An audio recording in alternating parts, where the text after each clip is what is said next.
Shalom, Bapak Ibu yang dikasihi dan mengasihi Tuhan, berjumpa kembali di dalam Sapaan Rohani GKJ Cakraniratan. Pada saat ini kita hendak bersama-sama menggumuli firman Tuhan yang diambil dari Titus 2 ayat yang ke-11 sampai 15. Namun sebelumnya mari kita tunduk di dalam doa. Allah yang maha baik, Allah yang menjadi kekuatan dan sandaran hidup kami. Pada saat ini kami mengucap syukur atas segala kasih karunia-Mu di dalam hidup kami, sehingga kami boleh melewati hari-hari yang kami lalui, dan kami boleh hadir pada saat ini untuk bersama-sama menggumuli firman. Terima kasih Bapa, ampunkan jika ada dosa terselip di dalam kami berdoa.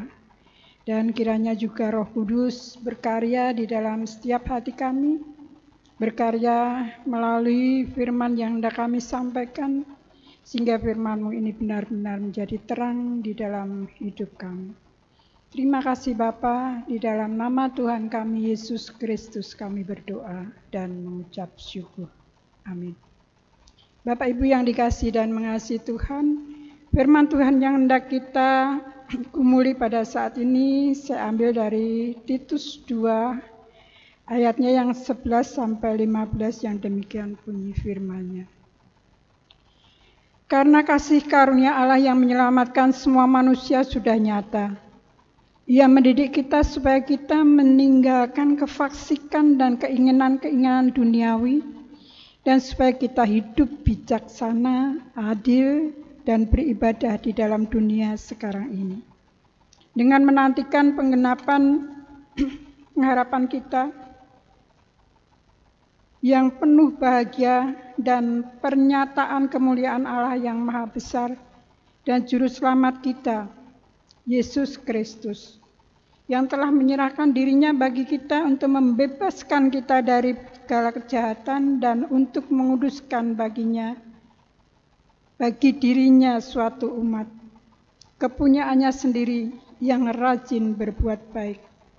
Beritakanlah semuanya itu, nasihatilah dan yakinkanlah orang dengan segala kewibawaan. Janganlah ada orang yang menganggap engkau rendah. Bapak Ibu, firman Tuhan yang hendak kita gumuli pada saat ini saya beri judul melepaskan topeng. Kita tahu bahwa penari topeng selalu mengenakan topeng ketika mempertunjukkan tariannya. Penonton tidak dapat melihat ekspresi wajah mereka selain yang terukir pada topeng itu. Mereka dengan sengaja tidak memperlihatkan wajah mereka, karena memang topeng menjadi ciri khusus di dalam tarian mereka. Tanpa kita sadari, kita sebagai orang percaya juga sering mengenakan topeng untuk menyembunyikan hidup kita yang sebenarnya. Rasul Paulus mengingatkan tentang kasih karunia Allah. Di dalam ayat yang ke-11, karena kasih karunia Allah yang menyelamatkan semua manusia sudah nyata. Bahwa kasih karunia Allah sudah diberikan kepada kita agar kita umat manusia meninggalkan kefaksikan, keinginan-keinginan duniawi, dan supaya kita hidup bijaksana, adil, dan beribadah di dalam dunia sekarang ini.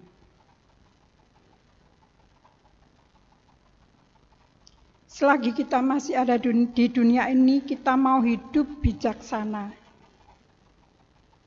Paulus juga menyampaikan kepada Titus dan tentunya kepada kita semua pada saat ini, agar mengingat bahwa kita telah dibebaskan dari segala dosa.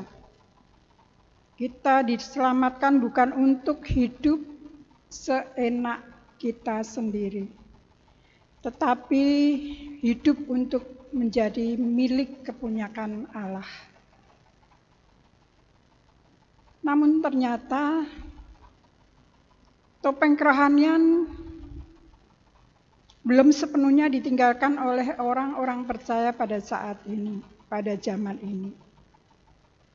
Banyak orang percaya masih mengenakan topeng-topeng kefasikan.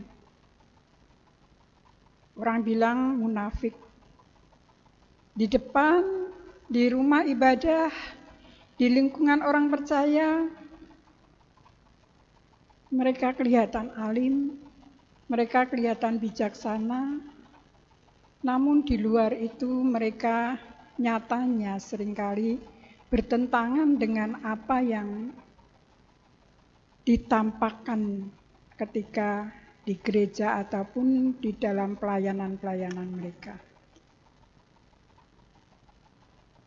Kemunafikan di dalam hidup seringkali juga sering nampak di dalam kehidupan kita sehari-hari. Bagaimana kita menyembunyikan jati diri kita. Yang sebenarnya memang kita seringkali berbuat hal-hal yang tidak baik. Namun di luar kelihatannya kita alim. Kita seperti orang yang benar-benar mengenal Allah. Nah, untuk itu makanya Rasul Paulus mengingatkan kita supaya kita senantiasa sebagai orang percaya untuk tidak mengenakan topeng itu. Kita melepaskan topeng itu sambil kita juga menantikan kedatangan Tuhan Yesus yang kedua kali. Dan pada saat ini masa-masa Advent kita juga dihimbau,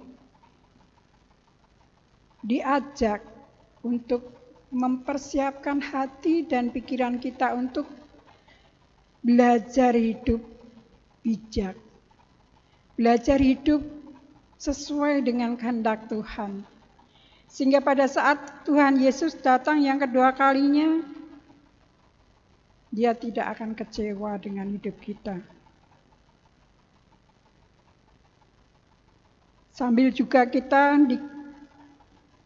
diperintahkan untuk memberitakan semuanya itu, nasihatilah dan yakinkanlah orang dengan segala kewibawaan.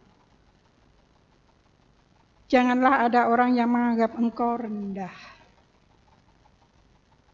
Ketika apa yang kita lakukan, apa yang kita ucapkan, itu sesuai dengan kenyataan kita sehari-hari. Hidup kita boleh menjadi berkat bagi banyak orang. Hidup kita boleh menjadi kekuatan bagi orang-orang yang membutuhkan pertolongan kita. Tanpa ada rasa ingin dipuji. Tanpa ada rasa ingin menjadi yang nomor satu. Namun semuanya itu kita lakukan untuk kemuliaan nama Tuhan. Seperti yang tertulis di dalam Titus 2 ayat 10. Tetapi hendaklah selalu tulus dan setia, supaya dengan demikian mereka dalam segala hal memuliakan ajaran Allah Juru Selamat kita. Semoga kita selalu hidup di dalam ketulusan dan setia menjalankan kehendak Tuhan dengan tulus ikhlas. Tuhan memberkati dan memampukan kita untuk menjadi berkat dan hidup di dalam ketulusan firman Tuhan. Tuhan memberkati. Amin.